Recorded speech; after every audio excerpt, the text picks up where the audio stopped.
How's it going, everybody? So this video is going to be revolved around rendering. So I built this a couple years ago, and this is just the Automoblocks car. And we're going to talk about the rendering environment. So up to this point, we've used the design and everything that you guys have known so far. So you're going to drop this down, and then you're going to go to render, and that's the first. After you have your assembly open, you can apply appearances here, or you can apply appearances in the rendering environment. Doesn't matter. But you press render, it'll bring you open to this new screen, and it looks like it's crashing. Just give it some time, and it'll come up and it'll come back to life. What you're going to see here is basically a render is something that you can create to show lighting or use lighting to show more of a realistic view of an object, especially if you're trying to model this, right? So I'm going to try and remove some of this stuff. To be honest with you, I didn't know that this would all come up. So I'm going to move this. I'm going to talk about these tools up here and what you guys can do with them. And first and foremost, let's take away that environment just so that you guys understand and see what you'd actually see. So the first thing that you're going to see up in this toolbar is the appearance. And what appearances mean, basically, are just what they would look like, right? So a surface. Obviously, I have a lot of different surfaces in here. I have glass, I have wood. You can search. It has a pretty extensive library inside of here. You can search for literally anything you want, including iridescence, which are basically lights you can make, chrome, gold, rubber, anything you literally want is inside of here. Liquid, you can even make some water. It gets really crazy really fast. So all you have to do is, if you want a full body to be that appearance or whatever color, you basically check, and let's say metal, or let's go like brass. So I'm going to make it like this, let's see here, this old brass. And some of these things are this matte brass. Some of these things can be shiny, some of them can be matte. Some of them you might have to actually download, you'll see over here. So make sure that you can download them. It's totally free and it doesn't hurt anything. But it's totally up to you. So I'm going to use this fancy one up here, and I'm going to pull and drag it and just put it up to here. You can double click it, and you can change a lot of things in here. Roughness, color, that kind of stuff. You can go to advanced and get to a whole nother level. I'm not going to show you guys all that. You can even change literally. It's intense, really fast. So what you can do, though, is you can scroll up and you can just apply these to certain faces or to bodies. I'm going to drag and drop and make this actually part of this this wheel here, and you can rotate and see what that would look like, right?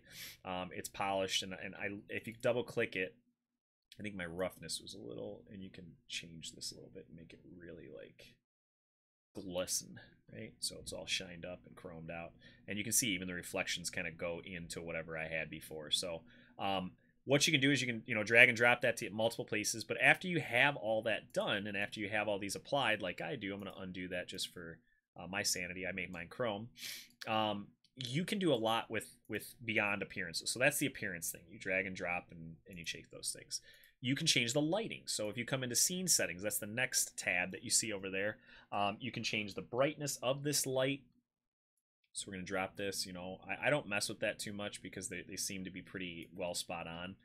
You can change the position of that lighting. You can change the rotation of where the light's coming from. As you can see here, basically a whole 180, whatever you want. I'm going to make it so it's like right here, so you can still see some shadows, but it still gives me some bling here, right?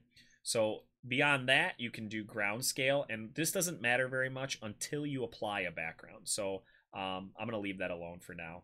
But the next step is actually an environment. So the first thing you got to do is you can change the color of the background too if you wanted it to be, red or something like that. It doesn't look as pretty to me, but totally up to you. You can drop this down and you can go to environment. Now you'll see another tab up here that says environment library. You can search through this stuff and download whatever you want. There's a whole bunch of different environments that are preloaded on here. This one works. The Plaza works best for me because I'm in a car, right? And all you got to do is select that Plaza and then literally drag and drop it into that environment. It'll change. If I do that with like cool lighting and I drag and drop, it might take a second, but it'll come up. And as I rotate, you even see the lighting is actually up there. My car looks like it's floating, but that's okay. So I'm going to bring back the Plaza just because I like the Plaza. It makes more sense to me.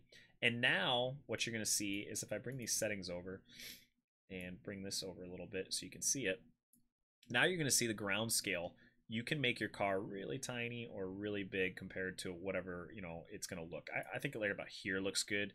And again, rotation, I can mess with that a little bit. Let's bring it so the sunlight really hits it, like buildings too, right about here. So that's it for environment, background position, ground plane. This basically makes it so that your car and the ground itself are in relation to each other. Flatten the ground, so even though that they're in relation in size correctly through ground plane, they're not flattened. So if I remove that, it'll look like it's floating still. That makes it a little bit. Reflections depends on where you're at. I don't have very many reflections, I don't think, and you can take and adjust this roughness and how much you want it to reflect inside of that. Stone doesn't have very much reflection, so I'm going to take that off actually. Leave the camera alone. You can change that if you want, but I would leave it alone. Perspective is just what it looks like from here. And if you rotate around, you're going to see there's backgrounds and stuff like that. The camera position that you make this is way that it's going to render. And rendering is basically the processing using the graphics and the CPU, the central processing unit, to generate a realistic image. So we have this focal length, and you can see as I move that, it kind of makes it so it's almost like a perspective, right?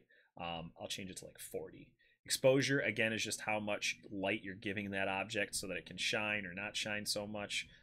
Or it can be at night so you can see the lights, and you know, I'm not going to do all that, but I do have some LEDs coming off these bulbs so it'll look like it's shining. Depth of field, that's kind of a big one because then you can change where you want the focal point. So if I click this, I can literally select pretty much anywhere I want to have this come in.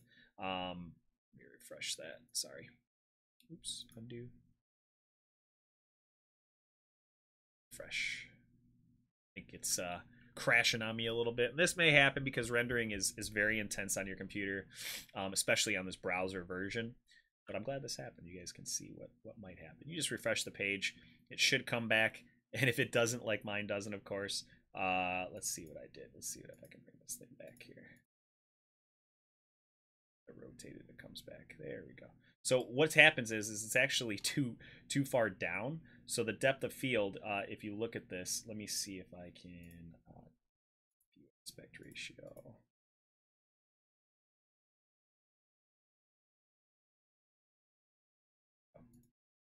Turn the ground plane on. Position here. Sorry, my car was floating. There we go. So I just messed with that position to bring it back, and sometimes that might happen. You got to kind of mess with it. So, okay. So I have that. I have the center of focus. The center of focus is kind of important when you're picking where you want the camera to focus on. So if I kind of move this around and I get off this, I can turn the position off. The center focus, let's see if I can get this to work. Let's say right there. You see that little green dot that pops up when I pop that? Basically what it's going to do is it's going to put that into focus and everything else blurry, depending on how intense you have the blur. I won't do it too crazy. But that's it basically for the scene settings. So you press close, and let's say I wanted to make this my final product, right? Well, there's a couple other things you can do first. So you'll see some of these stickers they call decals. That's the next thing you can do. So if you remember, I made some ducks or made some pictures. You can select and upload pictures onto this from your computer and all that. You just basically pick a surface, move it around, scale it up, do whatever. I got this giant duck now on there. I'm not going to put them on there because it doesn't make any sense to, but you can do that. Decals and all that stuff are really fun. Texture map controls, I wouldn't mess with these too much. They get a little intense, but what they do is you see the wood grain basically on my system here. Well, you can change those to be a different, let's do planar, for example. You can change where you want and how that wood to the grain to go and all that kind of stuff. You can also do that in appearances. So if I go to this, for example, I double click, you can rotate it and you can see how trippy it is. It changes that specific wood grain, and it changes the scale too if I wanted it to look a little bit more realistic. It gets really intense really fast, but you're double clicking that and doing that there. So beyond that, the first thing I would do is go into in-canvas center. So I'm going to skip the green play button. I'm going to go to in-canvas render settings. I would leave it at first to fast just because it's really intense on your computer. So try and leave it there. If it goes really fast and you don't like it, it's not completely pretty. Stick to advanced or go to advanced, and then you're good to go too. I'm gonna stick to advanced because I know through experience that my computer can handle it. So don't click the teapot and don't click capture image. Just click the green check mark, and as you can see, it'll go really pixelated for a sec.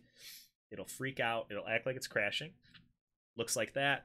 And then what you're going to see is all of the lighting and all of the textures and all of the shadows and all that kind of stuff are processing through the computer, and it's going to create the most realistic picture or image of this object that we could possibly kind of come up with. If you press anything, escape or anything like that, it'll act again like it's frozen.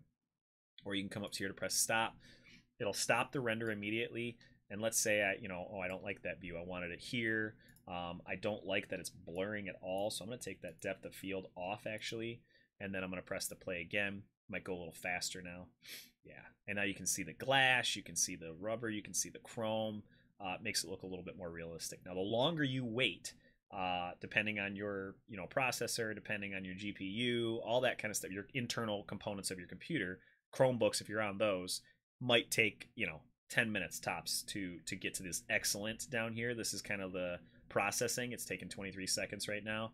And it all depends on how detailed you want it to be. The longer you wait, as soon as it gets to excellent, I can't tell the difference between final and infinity, but it's totally on you. So have fun with this, guys. Mess with some environments, mess with some materials, make stuff, do whatever you want. I think it's a blast. It looks so cool. You can just take a screenshot of this and send it to your teacher, or send it to the submission folder, and you should be good. Okay? Hope this helps. If you have any questions, ask your teacher. Thanks.